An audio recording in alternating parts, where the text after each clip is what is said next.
Yeah, like I was saying, that's why Shorty, old girl, is super interesting. I had never had read about her before, and again, the whole little treatment that she was given, in my opinion, was extremely light. You know what I'm saying?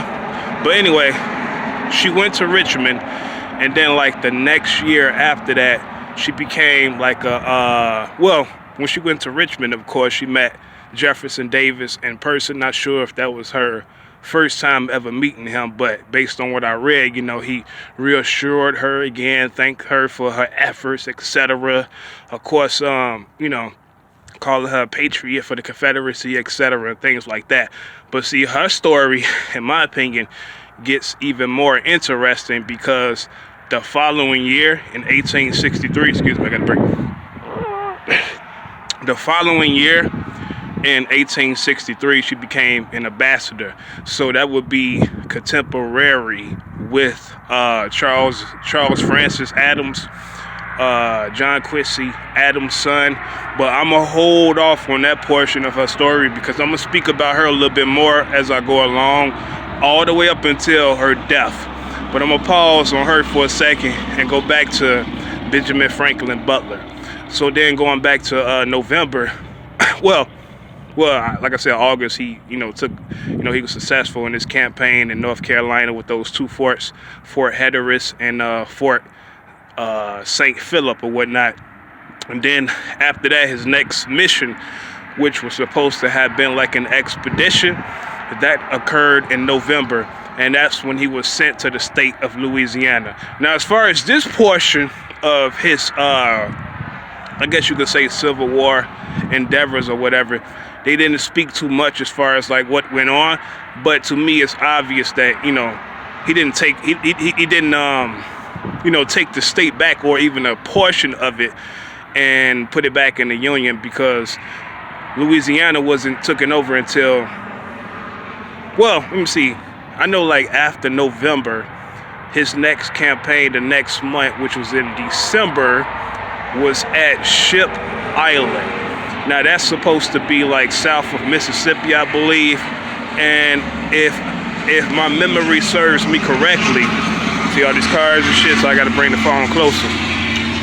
If my memory serves me correctly, that would be like, I think within the Gulf of Mexico. And then, let me see, his next major campaign after that was when he was sent back to Louisiana, but in particular to the city of New Orleans. Now that was May 22nd. But I'm gonna go back to this month of November because when I read a little bit about the history of Louisiana during the Civil War, you know, I found out a couple of more interesting things. And as far as the timeline, it makes sense because it's the same month that he was sent there the first time around, as far as Benjamin Franklin Butler. Now this is interesting, right? Later on, as far as like we know that militias or whatnot, the Louisiana Native Guard, the first one, that was later on established by the Union side of the fence. But the interesting thing, as far as when I was reading about them, is that the first original Louisiana Native Guard was established by the Confederacy. And interesting enough, they did have black soldiers. Now, you know, when I looked this up or whatever, I found out whatever I found out, but then I also looked on YouTube, and the first date that they were established, well, actually, it was a flyer, and it's dated November 3rd, and it was a guy by the name of General Pemberton. It was a promotional flyer asking specifically for black soldiers. When you read this promotional flyer, it says Negroes wanted. Initially, they called for about 200 of them at first, and the first day for them to begin enlisting in the original Louisiana Native Guard was supposed to have been November 3rd. Now that makes sense because, again, keep in mind, that's the same month that Benjamin Franklin Butler was sent there. Now this is the interesting part, right? Now, if to zoom in a little further, it was one particular black soldier. His name is Mark Lamont, right? Now, originally within Louisiana, he was a slave. He got manumitted,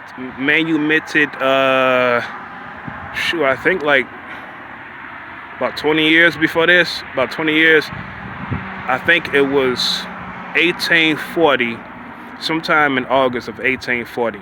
That's when he, gained his manumission or whatever. And then he was one of those people that also joined this Louisiana Native Guard. Again, keeping in mind on the side of the Confederacy.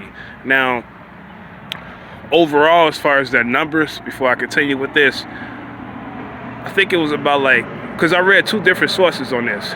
Of course, one on Google and then this source. Originally,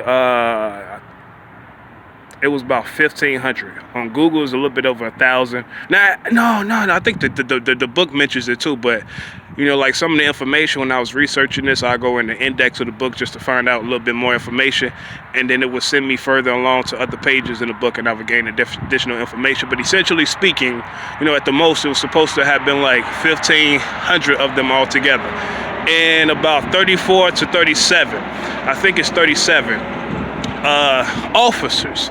Now, this the part that's fucking interesting to me. Out of this 1,500 number, only like 107 of them, accounted for the first Louisiana Native Guard, because there were other Louisiana Native Guards after the first one. I'll get to that in 1 second. But as far as the first Louisiana Native Guard, when you count the one on the side of the Confederates and also the one on the side of the Union, only 107, or at least around that amount, made up for those on the side of the Union much later on or whatnot. The following year, you could say. The rest of them were those who enlisted in the Confederate Louisiana Native Guard, the first one. Same thing with the line officers. I think like out of 34 of them, like I said, possibly 37. I know at least for sure 34. Only 10 of them accounted for the Louisiana Native Guard as far as on the side of the Union or whatnot. Now, as far as these black officers or whatever, it was about at least 3 of them, 3 line officers. Now, 2 of them enlisted originally in the Native Guard on the side of the Confederacy. One, and these were mixed black persons, by the way. One, his name was Andre K. Lukes, if that's how you pronounce it. I know as far as his last name is Cailaux. And I think he was in charge of Company K. The other guy, his name was PBS Pinchback. I believe he was in charge of Company E. And then the last guy, his name was James Lewis. And he was in charge of Company A, I believe. Now, as far as him originally, also on the side of the Confederates, he had served on a warship by the name of De Soto or something like that or whatever. And like I said, November 3rd is when they started enlisting or whatever. But the thing is, as far as these men, they had never seen actual physical combat. Now, one thing that was interesting to me, like I mentioned at first or earlier, when I was talking about like the numbers of Louisiana as far as the demographics, how I wanted to find out the white population, it's because I wanted to draw a parallel between them and then those of Massachusetts. More so in particular as far as the 54th Regiment, because they were the first all-black regiment. Even though like that whole thing, okay, I'm gonna get into this. I'm gonna try not to jump all around. As far as the first Louisiana Native Guard on the side of the Confederates, they never saw a real comeback.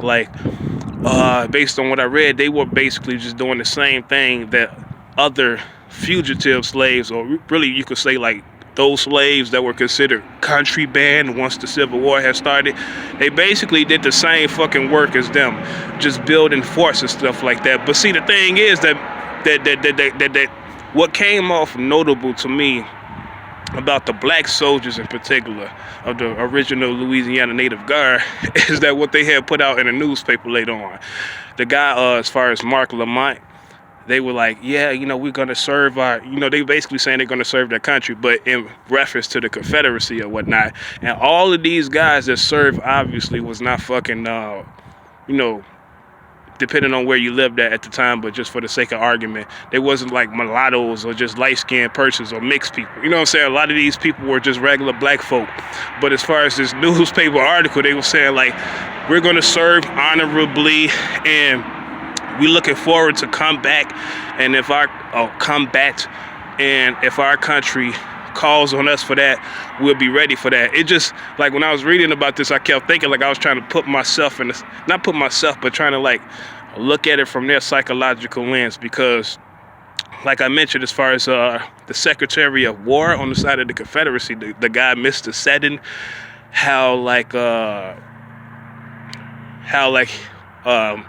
he put out like an order that any black soldier, and this is going a little forward to 1863, but as far as like how during that time, you know, he put out an order that any black soldier on the side of the Union that gets captured during war, like they will automatically be hung or whatnot, and how that caused Lincoln to kind of follow up 2 months later saying, okay, if that's the case, then for every black soldier that gets hung on your side of the fence, that gets captured, you know, we will do the same for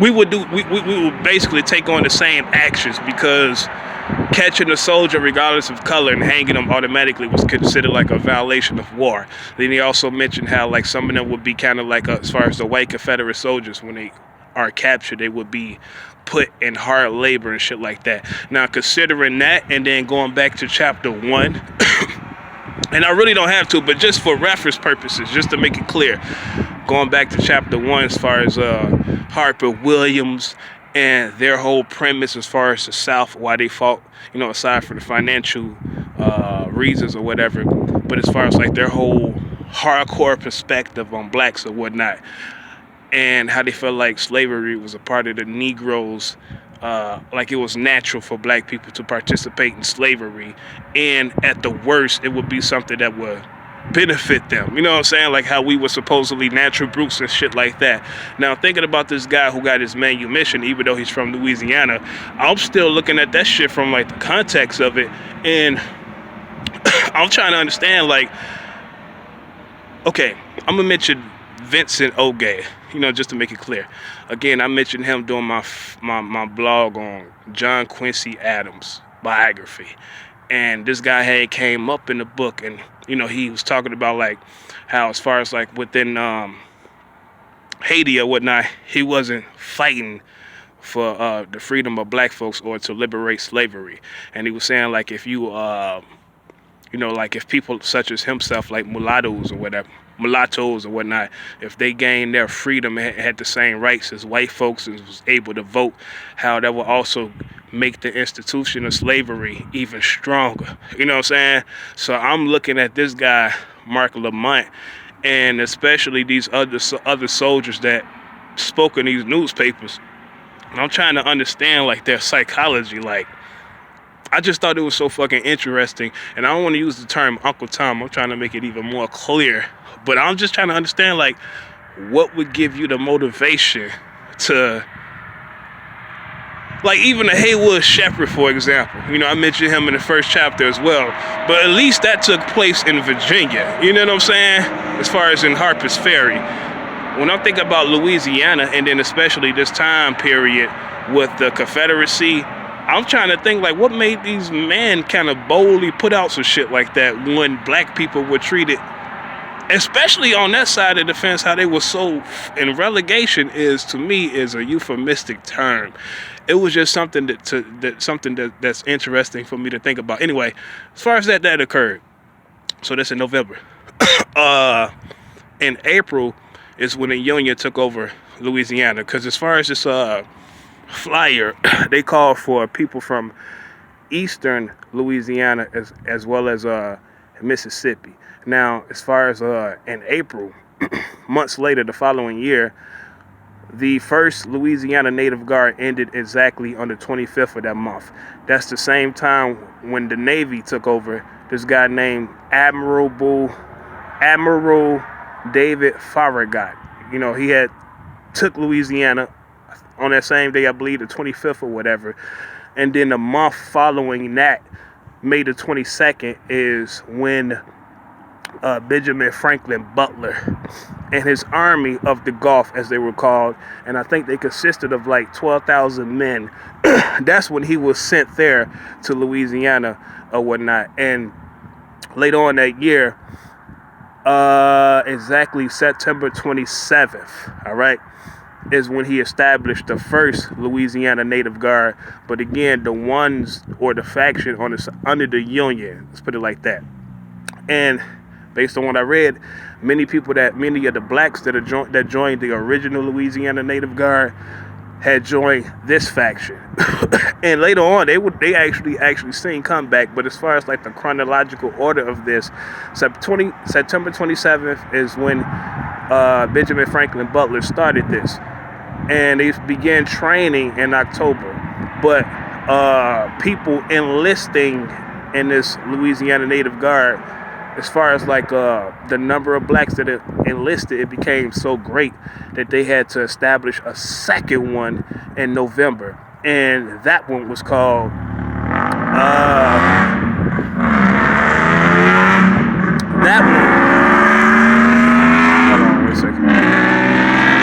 that one was called the Second Louisiana Native Guard.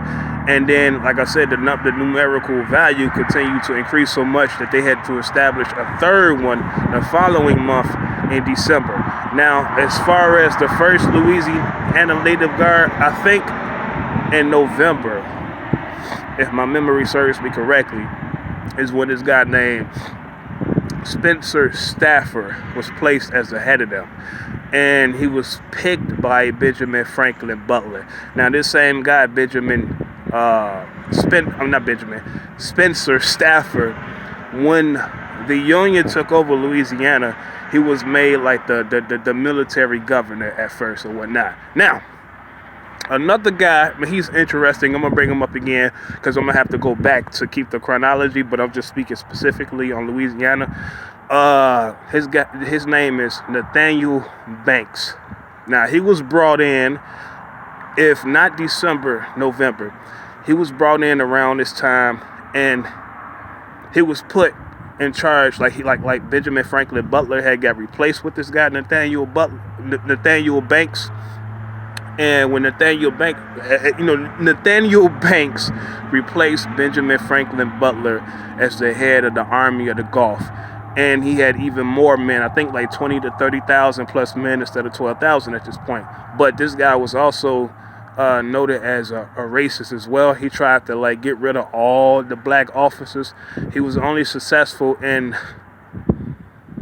ridding the second Louisiana Native Guard of all black officers or whatnot. The first Louisiana Native Guard and the third Louisiana Native Guard continue to have black officers apart as their factions or whatnot. And the first fucking battle that they seen that occurred May the 27th of 1863. Now, this is during the siege of Port Hudson. But as far as this particular date on the 27th of May, the battle that these black soldiers and others, of course, but as far as like these, the first Louisiana Native Guard and the third one, keeping in mind that it wasn't that many as far as those that enlisted in the first Louisiana Native Guard. But as far as these black officers, a part of these two factions, they participated in this battle of Milliken's Bend on the 27th of May. Now, the guy that I mentioned earlier, Andre K. Lukes, if that's how you pronounce his last name, he ended up dying in this battle. Now, as far as Nathaniel Banks, who was the head of the Army of the Gulf or whatnot, like I said, he was so fucking racist that like on the next day, on the 28th or whatever, because there were two major attacks there at Milliken's Bend on the 27th, and then later on June the 14th, I believe. But as far as the very next day after the first battle, during this siege of Port Hudson, I think the Confederate commander, I think his name was Shelby. There was a lot of bodies on the field, and Nathaniel Banks put in an order not to bury the black officers. He kept them out there. And the stench became so fucking unsettling that this guy Shelby asked permission for him and his soldiers to bury the bodies or whatnot. And Nathaniel Banks turned them down. Now again, based on what I read, they kept these black soldiers out there until the end of the siege. So that would be from the fucking 27th all the way up to July 9th. Now that was fucking interesting. Now I want to go back because I don't want to skip too much.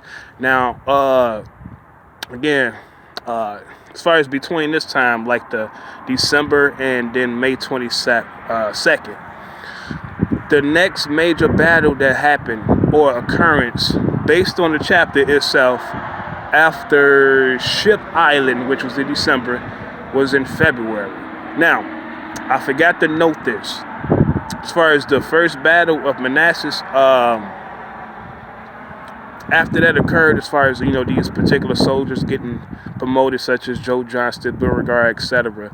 As far as Irvin McDowell, this is when George McClellan got promoted to be like the head of the army of the Potomac or whatnot. And the very fucking next year, which is in December, is when, not December, February, I believe, February 6th is when the Battle of Fort Henry occurred. Now, this is in Kentucky at the time. Wait a minute.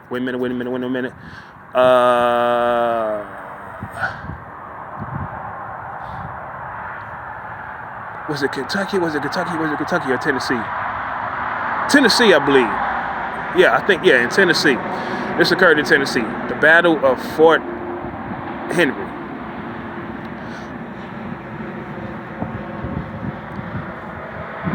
This is when General Ulysses Grant comes up. Now, as far as on the side of the Confederates, I think they had went into Kentucky. That's what happened. They attempted to invade in Kentucky under General Albert Sidney Johnston. And Ulysses Grant asked permission from Henry Halleck to pursue these Confederates because of that. And based on what I read, he granted his request or whatnot. And so on February the 6th is when they attacked Fort Henry. Now, following Fort Henry, the next major battle, I think it's only like 5 days later, on the 11th, will be Fort Donaldson. Now, Fort Henry is only like 12 miles, I think, away from Fort Donaldson. It's difficult to explain because I'm thinking about the Tennessee River. You got the Tennessee River, and then you got the Cumberland River. Now, that would be like north, like the Cumberland River runs through northern Tennessee. And then the Tennessee River, it's difficult. Like, it runs from eastern Tennessee. It kind of like zigzags kind of through the central portions of it. And then it zigzags downward through like almost like the central portion of the state, but not exactly. And then zigzags upward again. Through the central, almost the central portion of the state, but not exactly. Then zigzags again upward, but it also splits. So it ends up in northeastern Mississippi, as well as going so further fucking north to where it's like almost parallel with the tip of the Cumberland River. And so think of it like this: between these two rivers and northwestern Tennessee is where you'll find Fort Henry to the west, and then Fort Donaldson to like the fucking northeast kinda or whatnot. So like as far as on the 6th, I think they had like as far as the Union had about 9 gunboats, and this battle only took place for like 2 hours or whatever. It was an easy victory for the Union soldiers or whatnot, and only I think 1 gunboat got damaged.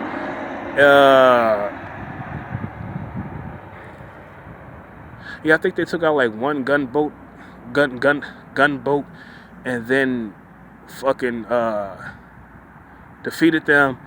And 5 days later is when the Battle of Fort Donaldson took place.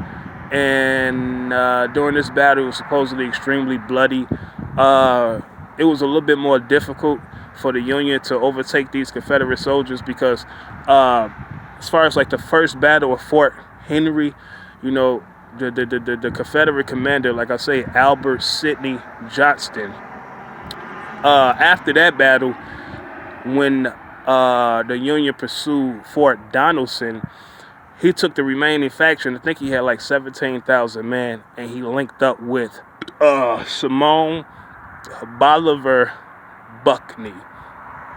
He was the guy that was in charge of Fort Donaldson at the time, and they were more, I think, like as far as the plane, they were on like a higher plane. So these gunboats that the Union had, they were able to fire at these gunboats. Now, if I'm not mixing the fucking stories between these two major battles, I believe like one of the gunboats was called the USS Carondelet. So that would be Carondelet.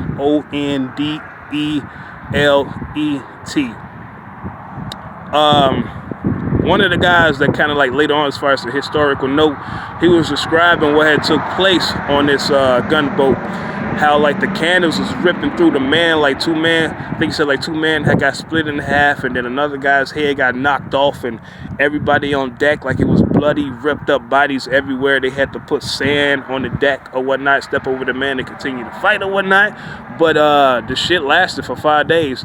Then 3 days into this fight, because they were able to repel these gunboats or whatever. So like 3 days into the fight, I would say like the 14th of February, about 5 a.m., you know, they attempted to escape as far as the Confederates, and they tried to travel the road through to Tennessee or whatever. As far as Ulysses Grant, because I think he was away from the battlefield around this time. On this particular day, 5 a.m., he came back. He gave them like a pep talk, and they pretty much chased these men along this road. And these men kind of like recoiled back to the fucking Fort of Donaldson. And the fight continued for about 2 more days, and then they were finally fucking subdued, and they surrendered. And it is mentioned as far as Simon Bolivar Buckner, like prior to this, before the Civil War, him and Ulysses Grant had a little relationship. Like they had both fought in the Mexican War or whatnot, and I think that was like on that took place 1846 to 1848, and then after that war, like in New York, I believe Ulysses Grant was kind of like short for money at the time, and they said this guy had helped him out in New York. But the reason why it was mentioned is because during this battle, you know, when Sidney Bolivar Buckner asked him for surrender terms, as far as asking Ulysses Grant for surrender terms, Ulysses Grant said he wanted unconditional surrender or whatnot, and that's where he also got the nickname, what was it? Unconditional Grant or something like that or whatever, which is also interesting to me because just fast forwarding for a second, going to the Battle of Fort Wagner, which I will touch on a little bit more, but just going forward for a second, like during that battle, when the Union lost, when Robert Goodshaw was killed, the general on the side of the Confederates, his name was John Hagood. It's Hagood. You know, it is mentioned that when they wanted to, you know, when they asked what to do with his body, the guy was like, leave it here with his niggers or whatever, since he wanted to portray his race and fight against the white man or whatnot. You know what I'm saying? But see, the thing is, the similarity between those two different events as far as Fort Donaldson and those two generals, and then Robert Goodshaw and John Hagood, is that both of them had a relationship prior as well. So that was what stood out to me and what I noticed when I read about that. So anyway, that took place. Now, as far as the surrender terms, well, not the surrender terms, as far as like after they surrendered, They took in like 12 to 15,000 Confederate prisoners, about 2 to 4,000 horses, I think 48 pieces of artillery, and probably about 20,000 plus fucking firearms or whatnot. And I believe a month after that, because this is February, so this would have to be March 1863 is when Henry Halleck got promoted as the head of the entire United States Union Army at the time. So let me see, the next major battle after that would be the Battle of Shiloh. Now this is the one that serves as the final battle at the end of the chapter, but like I say, because of the information that I researched, I went a little bit beyond this one up into the Battle of Fort Wagner. But as far as this battle, this occurred in April, 2 days, April 6th and April 7th. Now as far as this battle, right, this is also related to both of these battles that I just mentioned, Fort Henry and Fort Donaldson. As far as the remnants, you could say, of the Confederates, because this is when Albert Sidney Johnston's brought back up. You know, they continued, they made it, they were in like northeastern Mississippi, right? So as far as the Union, they were ordered to kind of like follow them or whatever and attack them, but going into northeastern Mississippi, they were ordered to camp at least 20 miles away from Corinth, Mississippi, which is exactly what they did. But they ended up getting surprised attacked by the Confederates. They didn't know that they was that close. Now, as far as how this battle started, it's another general. Just keep in mind, it's various fucking regiments, but just looking at it mostly from the chapter lens and then the extra research that I took, you know, I got to speak on it from what I read.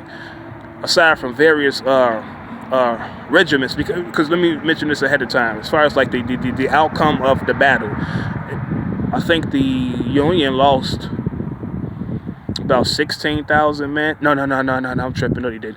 The Union lost 13,047 men. The Confederates ended up losing 10,694 men. But as far as like the initial stages of this battle took place, it was on the morning of April 6th.